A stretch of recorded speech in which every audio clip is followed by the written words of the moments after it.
Hey folks, Lester here, and I've come out for a little swim today, but I'm not alone. I have come out to take a little cool off swim with the big birds here behind me. Actually, I just got home from Tractor Supply and I saw Wanda out by, she was sitting here on the edge of the water, and so I walked over to watch her, and as I sit here, I'm like, you know what, I'm gonna get in there with her. And I'm gonna slowly creep up a little bit closer. And then of course that's Tat. The black bird there is Tat. Carl is off up the hill. Carl's not real sure about joining us or not.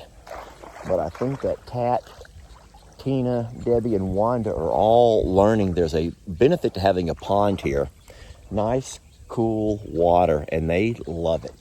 Tina has not sat down yet. Tina's the one standing. Y'all know she has arthritis. She has she has bad knees, y'all. She's a lot like her daddy here, her human daddy, and her bad knees. And she may be scared to sit down and not be able to get back up. I don't know what her thought processes are. But everyone else is plopped down, and they're getting their wings clean. Look, they're taking bird baths, y'all. Don't you just love them so much? I'm going to turn my camera around, y'all. Don't go anywhere.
Morning, Rita. Hi, sweetie.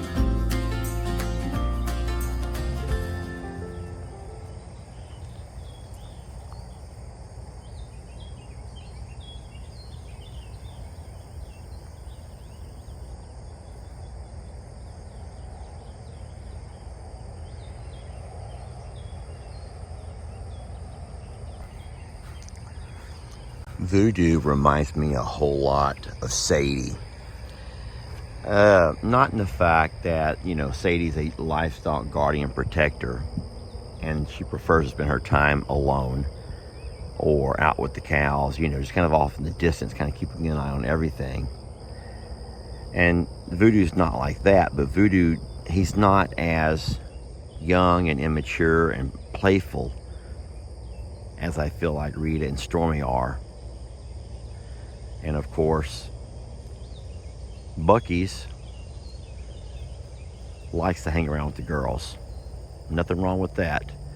But you can often find Bucky's spending more time with the ladies than what he does with Voodoo.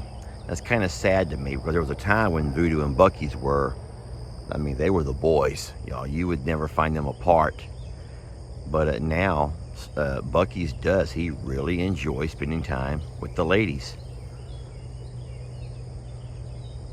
And that means that Voodoo's often off doing his own thing.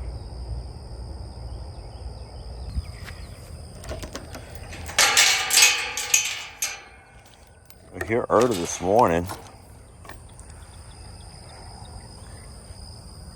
I am expecting a few loads of clay to be delivered. We're going to start working on having a slab poured. Hi, fellas. For the RV, it needs to go onto a slab, a concrete slab, we have a fella named Sam who helped us with a couple of other concrete jobs there at Longhorn Lester's. He's going to be with the one doing the concrete work. I don't know how to work with concrete. I mean, I know the basics of concrete, the basics. But concrete work is not really my thing.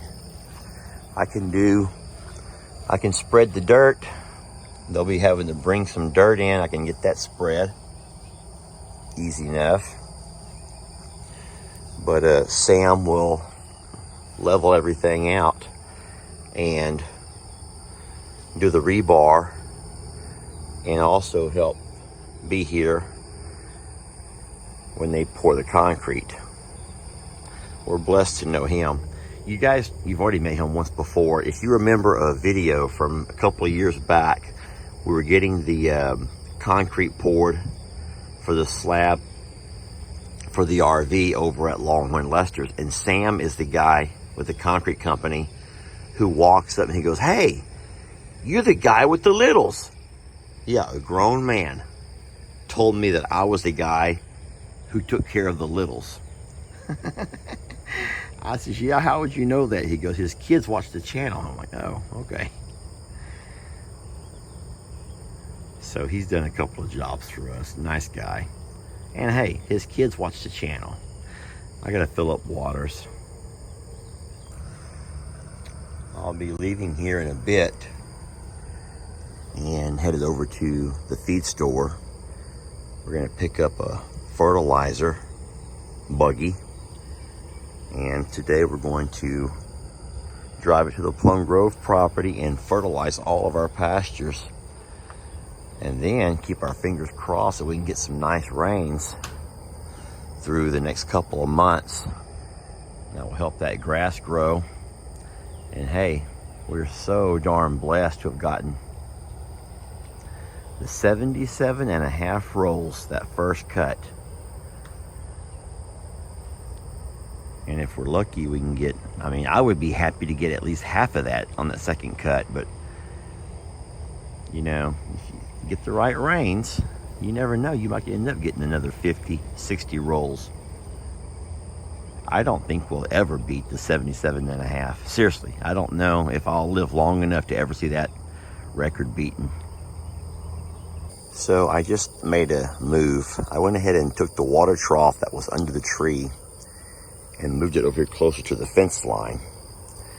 I'll leave the small one there underneath the shed. It can stay out of the sun all day. And I don't like the water trough sitting here necessarily because it can get a lot of direct sunlight. Direct sunlight's going to make the water warmer, and that will create a lot more algae growth. But I think I'll be okay. The sun comes up, and then this area will have shade till probably close to noon because of the big tree here.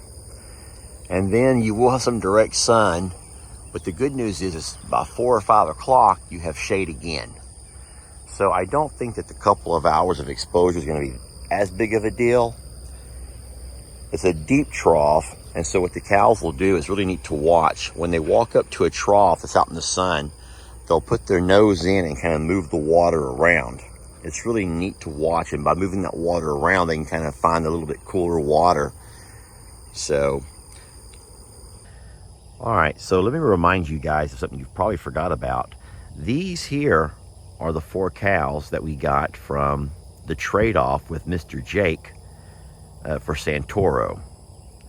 We have both Reba and Dolly are both registered Longhorns out of the Schumacher Ranch, which I know you probably get tired of hearing me saying it, but Schumacher is the best, y'all. They have established the best brand in all of Texas.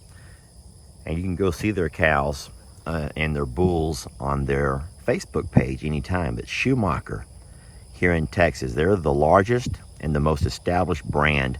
So when you buy from them, you know you're really buying a quality bull or cow. Just comes from an amazing bloodline. But these 4 all come from that trade-off for Santoro. Now, looking over here, this is my ragtag crew. This is just a bunch of ragtaggers over here. Let's drive a little bit closer. Stay where you're at, sweetie. We're gonna drive over.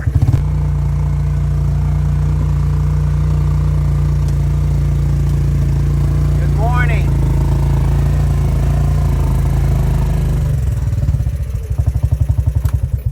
Fancy meeting you all here. Oh no, I hear a train coming.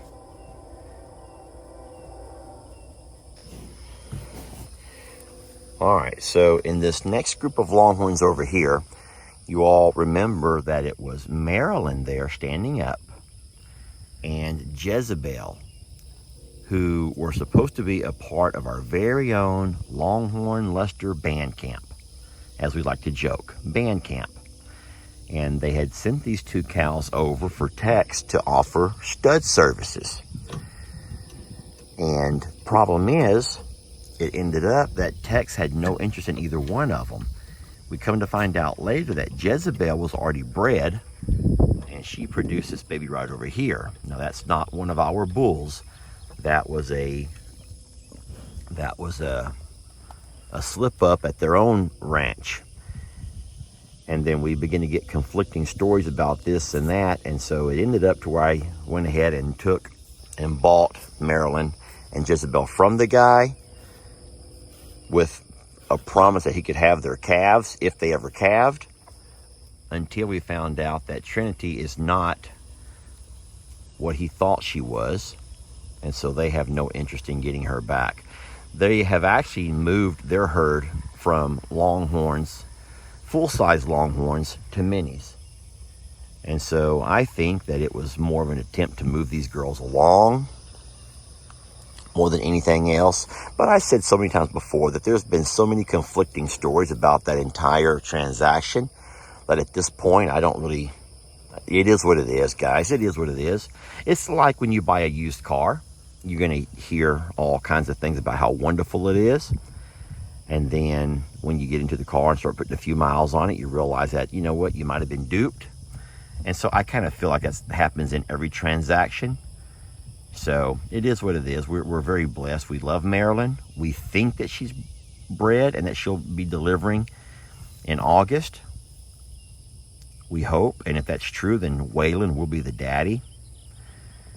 And then Jezebel, even though she has given birth to Trinity, she's been on the pasture with both Waylon and Tex. So there's no guarantee that if she's already been bred, we haven't actually seen it happen. But I will say this, if she is bred, more than likely Tex is going to be the father.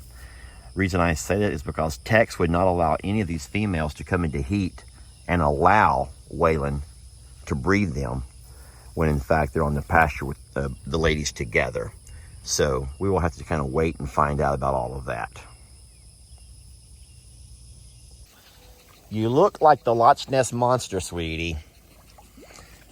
Baby, you're nice and clean now. You're all groomed and pretty. Look at her trying to fluff her tail all up to make sure she can be so pretty. She's a pretty girl. And then Tat, oh no, Tat over here. Come on, Carl, come in with us. Carl, come on, Carl, Tat's in.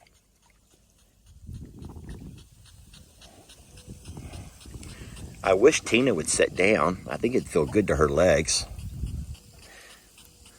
Just sit down, Tina. I think that you'll like it. Look, Wanda's going to sit back down.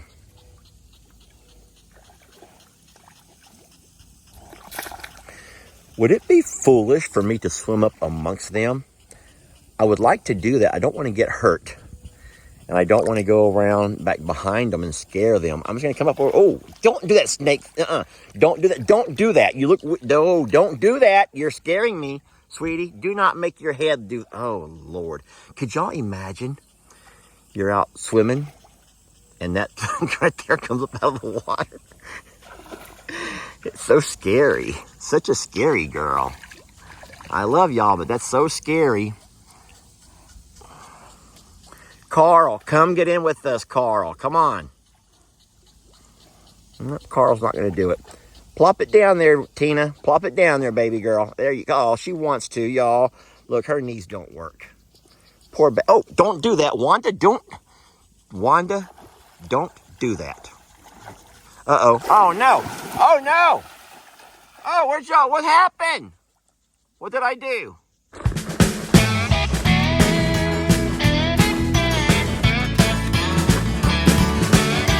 Don't let your troubles fester. Come watch Longhorn Lester. Yeah, something like that. Well, why is it all crooked like that? Why is it all crooked?